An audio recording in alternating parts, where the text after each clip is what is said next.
Long, long ago, in the lush green lands beneath the towering Mount Elgon, the great god Wele Hakaba decided to create man to take care of the world. He created the first man, Mwambu. Mwambu spent most days alone, walking in the forest and admiring the world. Wele Hakaba saw that Mwambu was lonely and created a wife, Sellah, to be his companion. They were the ancestors of the Bukusu people. This is the legend of Mwambu and Sellah, of the Bukusu people, found in the western part of Kenya, near the slopes of Mount Elgon. They were blessed with fertile lands and abundant harvests. The people lived in harmony, spreading across the land like the roots of the mighty Kumurembe tree. Mwambu and Sellah had many children.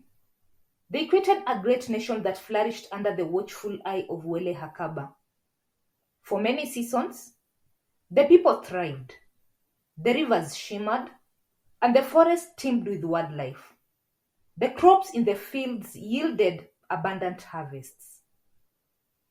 But then, disaster struck. A terrible drought descended upon the land. The rivers dried up, and the once lush fields, parched with thirst, cracked open. The people cried out to Wele Hakaba, but the god remained silent. Their livestock perished. Hunger gnawed at their bellies. A meeting was called one evening. "The god is angry with us," said the oldest among them, his voice heavy with sorrow. "A great sacrifice must be made to appease him, or we shall all perish." A hushed silence fell upon the gathering. Whispers spread like wildfire. Who will be the sacrifice? After much deliberations, a terrible decision was made. Sellah, the mother of all, was chosen to be the sacrifice. A heavy silence fell upon the village, as mixed feelings of sorrow and relief weighed upon the people's hearts. Mothers clutched their children tightly.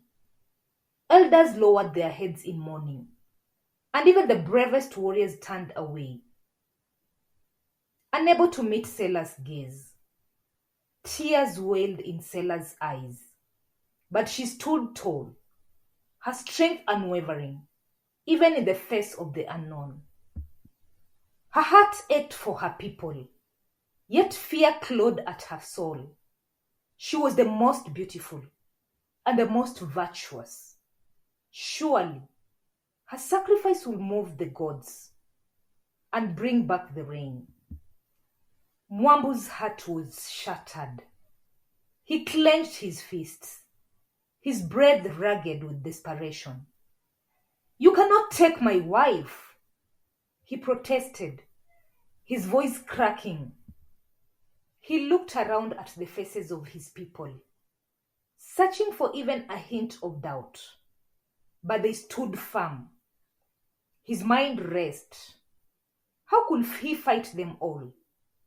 He ran around tearing his clothes, in anguish. His legs trembled, torn between running away with Sellah and standing his ground. "Is there no other way?" he pleaded. But the people had spoken, and the decision was final. With heavy hearts, the women dressed Sellah in the ceremonial clothing, ready to be led to the great river where the god of the water, the mighty dragon, dwelled. Women with young children, considered sacred vessels among the Bukusu, accompanied her to the river. As instructed by the elders, they anointed her with sacred oil and told Sellah to sing the sacred song that would summon the great dragon to claim its sacrifice. Tears streamed down her face as she lifted her voice, her melody sorrowful. "Oh, great one beneath the waves, hear my voice, hear my cries. Come forth from the depths below. Take me and let the rain flow. The wind carried her song across the still, muddy waters, and soon the river began to ripple.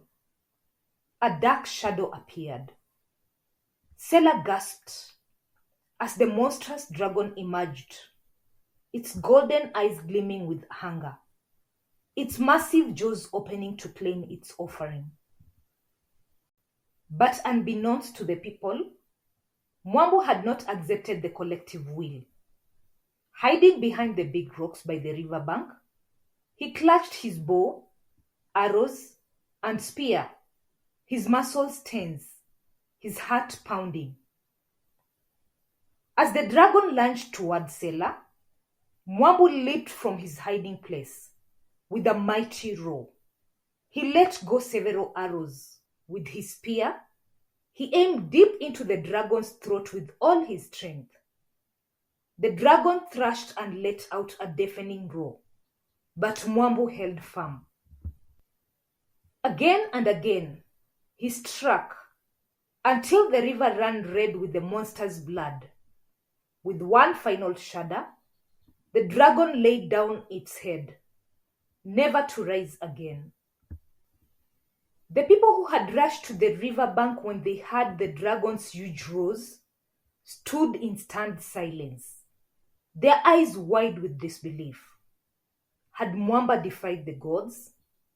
Would Wele Hakaba smite them all for this act of defiance? A collective gasp rippled through the people as they felt the first drops of rain kiss their skin. Faces that had been etched with despair lit up with hope, and soon joyous cries filled the air, and the people sang with gratitude. Children danced and played in the puddles forming near their houses.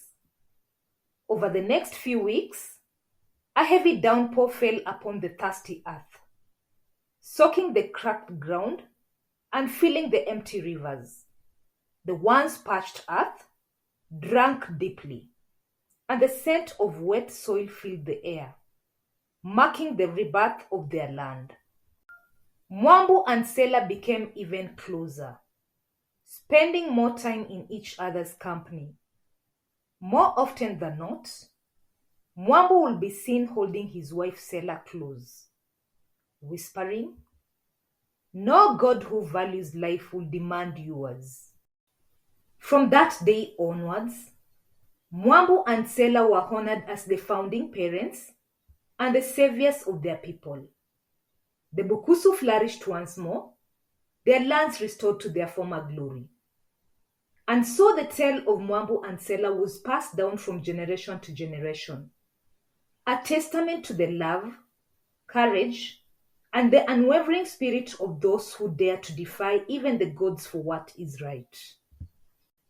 And so the Bukusu lived and thrived under the watchful eye of Wele Hakaba, never forgetting the day when one man's love and bravery saved them all.